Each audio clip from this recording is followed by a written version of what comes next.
It's the Ross Tucker Football Podcast. Oh, yeah, it is. But it's not just any Ross Tucker Football Podcast. It is a teaching tutorial Thursday. That means Professor Greg Cosell from NFL Films University is in the house. We're presented by DraftKings. Gosh, I love those people. At DK Sportsbook on social media. One bet, $1. You get $150 in free bets. Ridiculous. We will have a Spread the Word winner tomorrow, a sponsor confirmation email winner tomorrow, a YouTube shout-out winner tomorrow. Speaking of shout-outs, how about our patron of the day, Joshua Borges? We are racking up the patrons. I don't know how many of you just want to support the show, how many of you want to be part of the Tuckheads private Slack channel and chime in on a fun, safe space with like-minded people, and how many of you just want to see the even money bets in black and white from our guy Grades on the even money thread if you are a Tuckheads member of patreon.com/RT Media. Whatever it is, I don't really care. We're racking them up, and I love it. Keep them coming. We're getting new patrons every day. Patreon.com/RT Media. You're either in the club or you're not. It's Big Show time. The Big Show.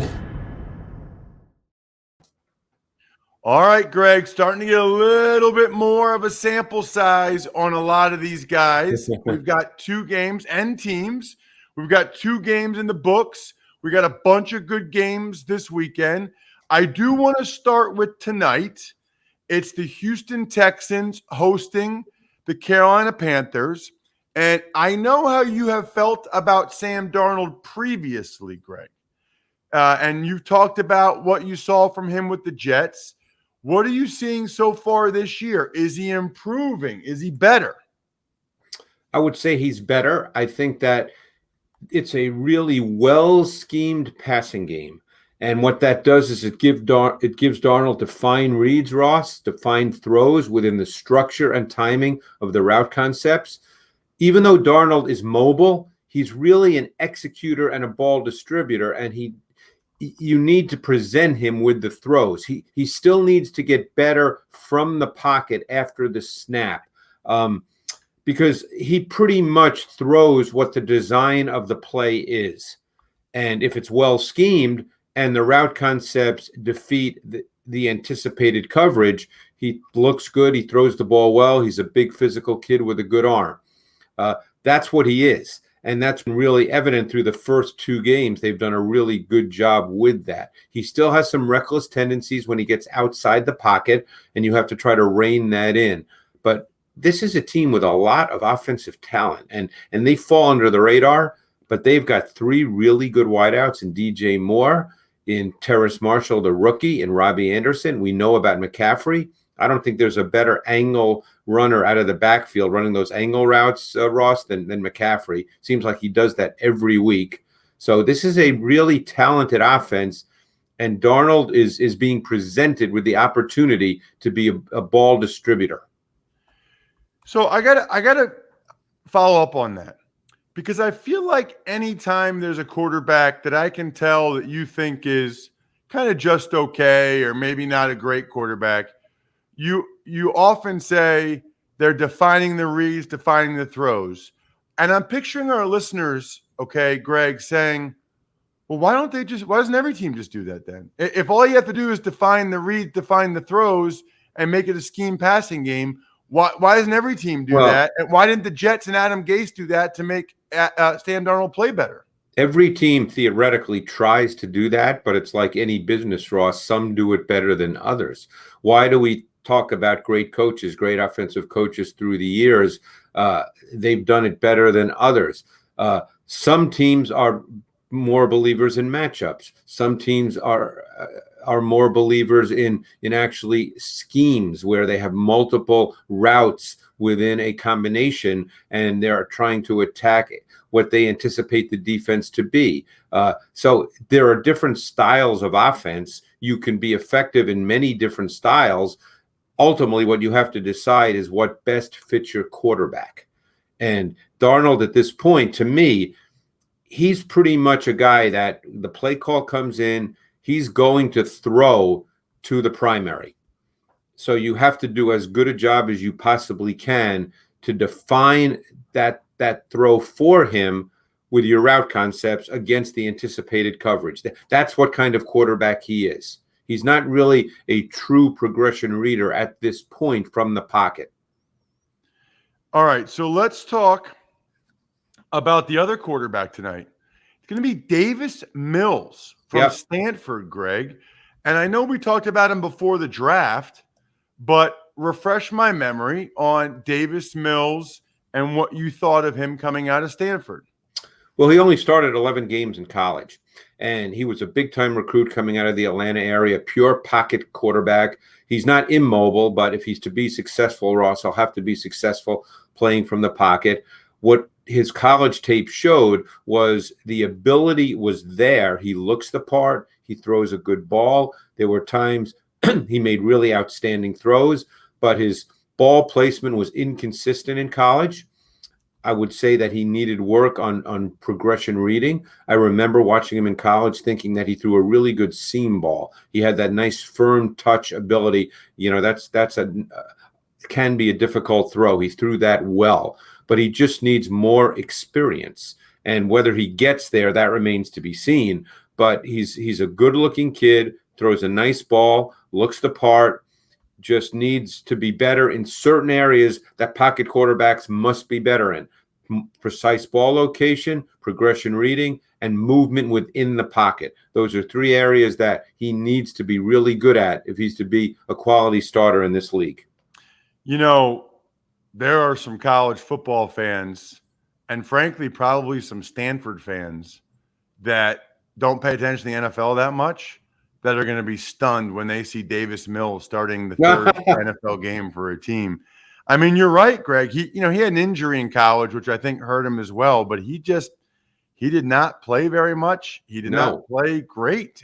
He's just a guy that has some legit traits that obviously people really liked. Well, the COVID year killed him last year because he only played, I think he started 5 games.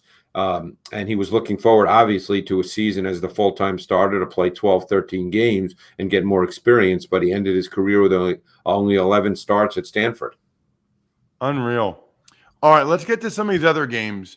Very curious to get your thoughts on the Dolphins and the Raiders. It feels like, and you would know better than me, you actually watch all the tape, feels like Derek Carr is playing as well as he ever has. Is it just a matter of year 4 in Gruden's system and he really has it down at this point, Greg? What are you seeing? Well, I think it's a combination of two things. Number one, I think Carr is feeling it and he's being more aggressive with certain throws.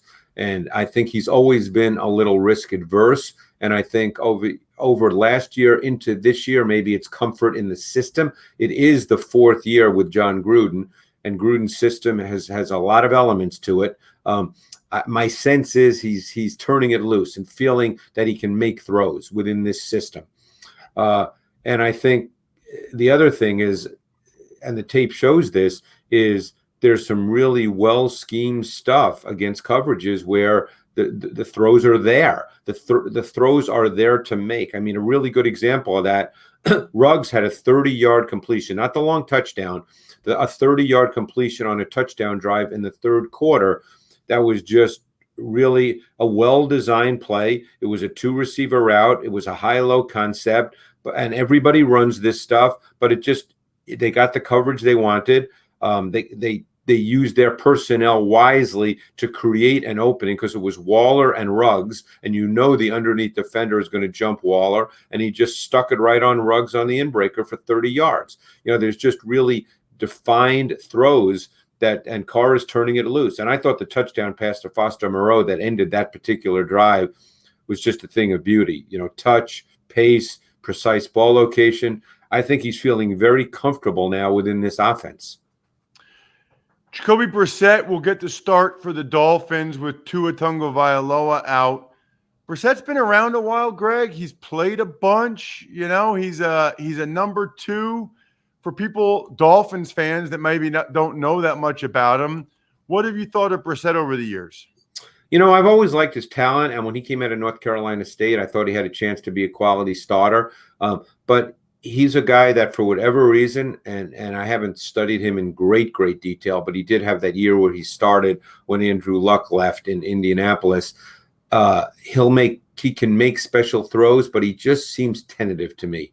He always seems like, unless it's really clear that he doesn't turn it loose the way he should, and therefore he's under duress a lot. He does have pretty good movement, but he's under duress a lot. The rhythmic feel of the pass game is never quite there with Jacoby Brissett. So, you can line up and play with him, but the other parts of your team need to play at a high level. Let's talk Chargers, Chiefs, Greg. Herbert, Mahomes. What stands out to you about this game? Well, I think what you'll get with the Chargers D with Brandon Staley there is you'll probably get a good amount of split safety coverage. And I think you'll see some quarters beaters, some split safety beaters by the Chiefs. They're in a very interesting offense. Mahomes is obviously a great player, and he certainly can do things that others cannot. What I'm fascinated by, and I don't know how this is coached, Ross, I really don't. I'd love to know, is Mahomes leaves the pocket a lot when he does not need to. And then he'll make great plays doing that. I wonder how that's coached. I wonder if they say to him, you know what, stay in the pocket, let the design of the route concept play out, and then deliver the football. Or if they, in so many words, say, hey, you're Patrick Mahomes, you're a great player, kind of, if that's what you feel, just do it. I'd love to know the answer to that, because as great as he is, the tape shows a lot of plays where he just abandons the pocket and there's not really pressure. And we know he can make special plays doing that. Yeah, it's actually unbelievable how often he makes special plays. Yeah, it is. Doing that. He's got a real gift for it. Yep. What about the Chargers against the Chiefs defense that hasn't been great through the first 2 weeks? It feels like they've taken a step back from last year. Well, you have to throw out the game against the Ravens, because the Ravens are a unique offense and you play them differently than every other team. So what you're going to get predominantly from Steve Spagnuolo is they play a lot of cover one, that's man coverage with a single high safety. They play a lot of cover two, and now that Matthew is back, he's the middle hole defender in cover two. There's a lot of disguise and late movement to get to that. I think you'll see that. And they play zero. I think last year they played more snaps of zero, which is all-out blitz, man across the board, no deep safety. They do that. And I think you'll see them going back to kind of what they do and what they do well. So you have to discount what happened on Monday night, because that's just it's a different offense with Lamar Jackson. Yeah, I said this during the broadcast, Greg. It is the most entertaining, creative run game in the NFL I've ever seen. Oh, yeah. I absolutely love Greg Roman. I love watching it. I'm a former offensive lineman, obviously, so it's just fun to see all the different concepts and the pullers and the disguise and everything they do. It's really, really cool. And a ton of misdirection. It's a difficult offense to face, because if you're not in their division, you're seeing them once on your schedule, and there's no other offense like it. And it's hard to prepare for that in the course of 3 days. And so many of the things they do, this is what everybody's trying to do, but so many things they do in the run game, your keys lie to you. Like they pull the right guard and right tackle to the left, but they're running right. Yep. It's just like the things that you're usually keying are not telling you the truth a lot of right. times. And the quarterback it starts with the quarterback. So they're really the only offense in the NFL that does. Are there other quarterback runs in the league? Of course, but not like that.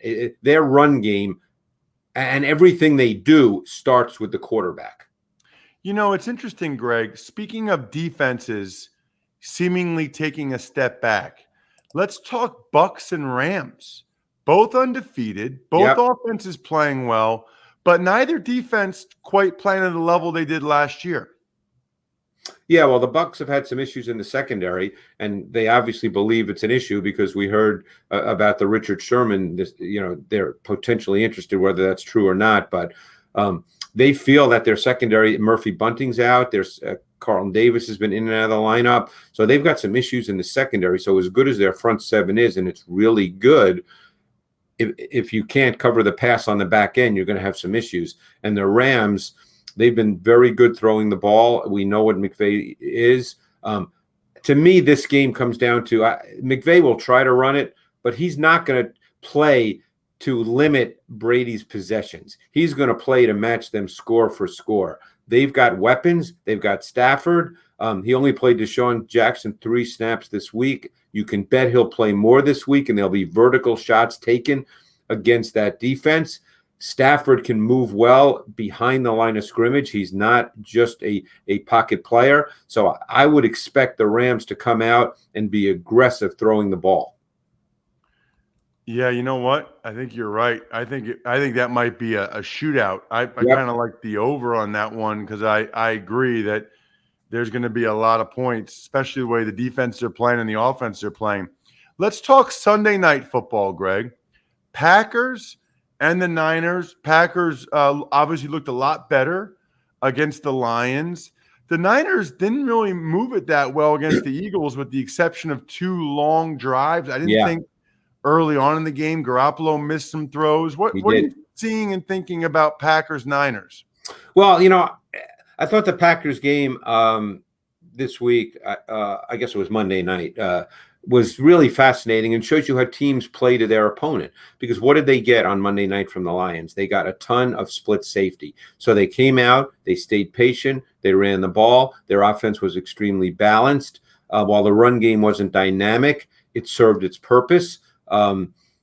We'll see. Now they're playing a 49ers defense that starts a rookie at one corner, probably Josh Norman at the other corner. We'll see how the Niners choose to play on the back end. Because one thing we know about Rodgers, when he feels he has a one-on-one, he'll throw it on the outside. And we saw that. There were a couple of times in that game with Adams, one in particular, which was a great throw, where it was a one-on-one on the outside. I think it was against the rookie Melanfonwu, and he hit Adams. But they stayed really patient. And that's what they needed to do in that given game to win that game.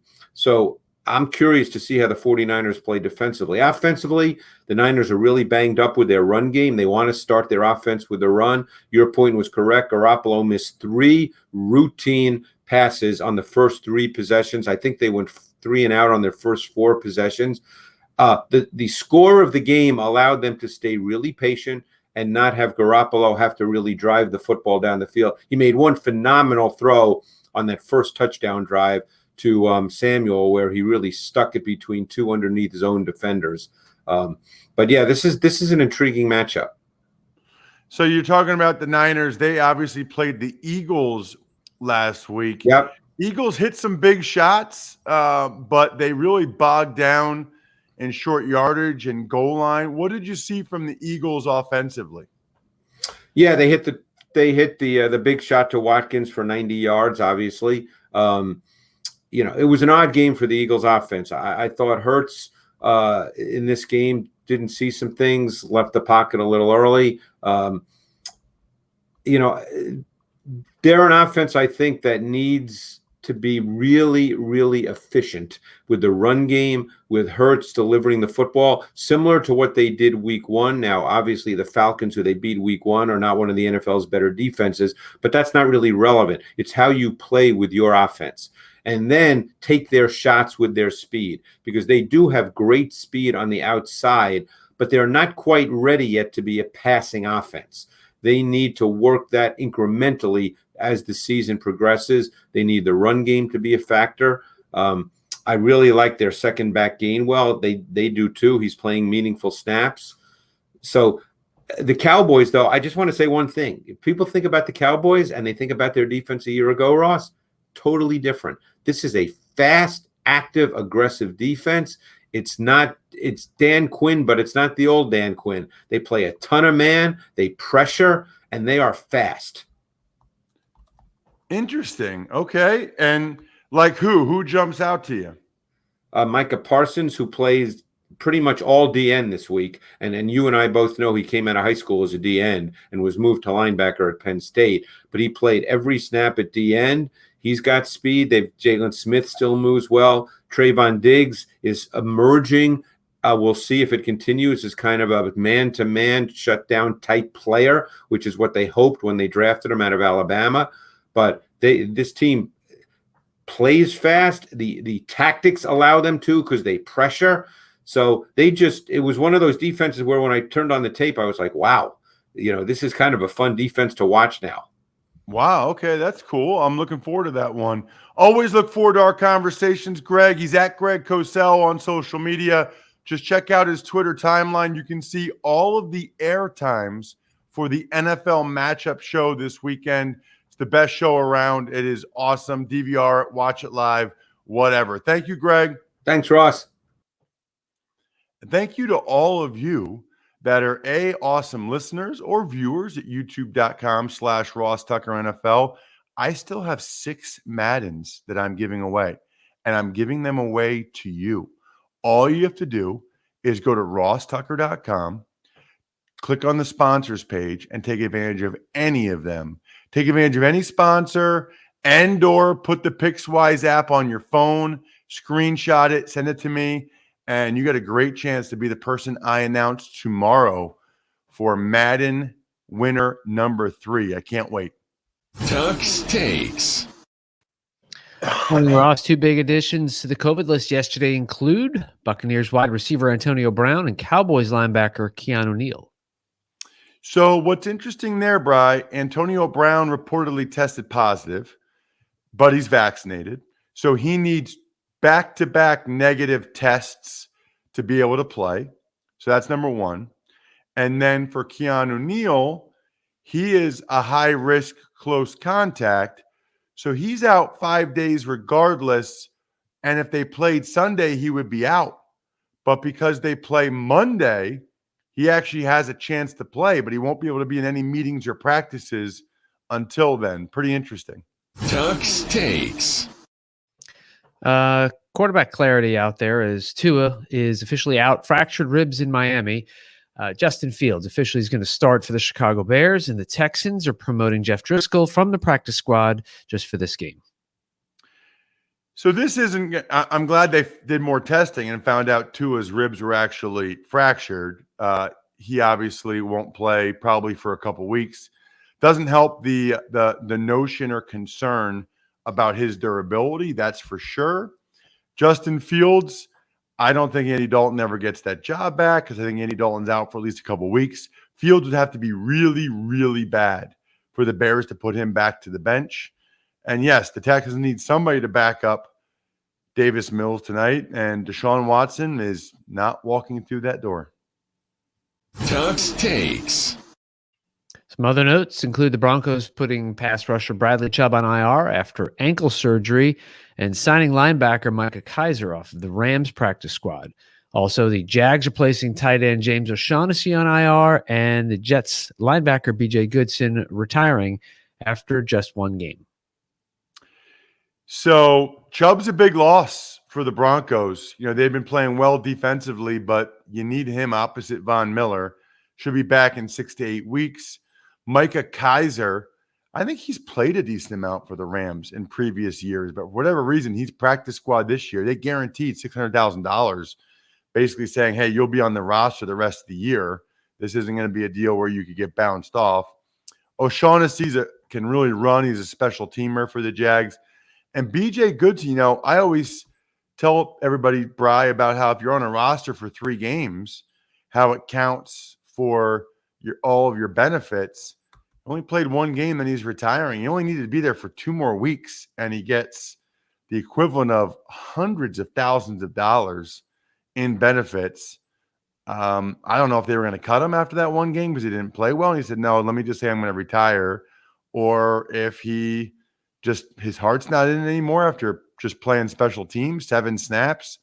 I don't know what's going on there, but I don't know. It feels like a lot of times those guys end up coming back. Tuck's Takes.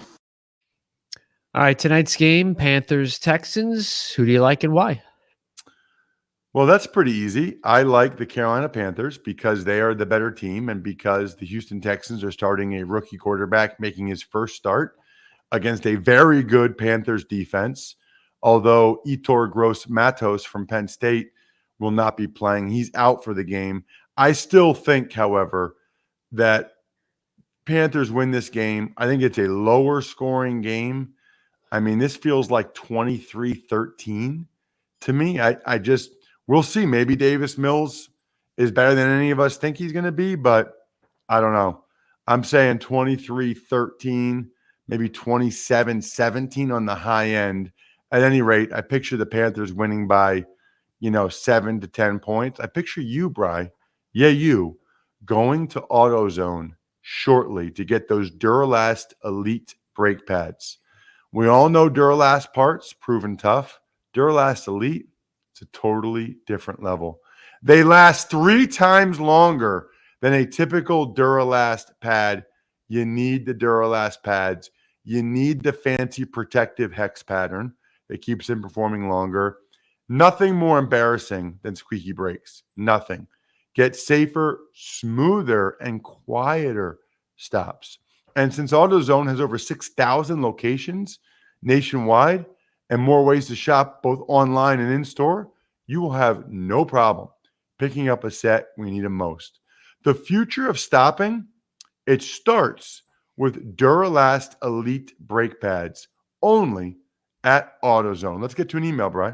Ever wanted to ask an NFL player a question? Well, here's your chance. It's time to Ask Ross. The email address, always ross@rosstucker.com. You're trying to get a press pass. You're trying to ask me a question. You want the Madden. You want me for a speaking engagement. Whatever it is, just email me, ross@rosstucker.com. Make sure you include your email question. We are very, very low. Need email questions. In fact, I think this one might have came in yesterday.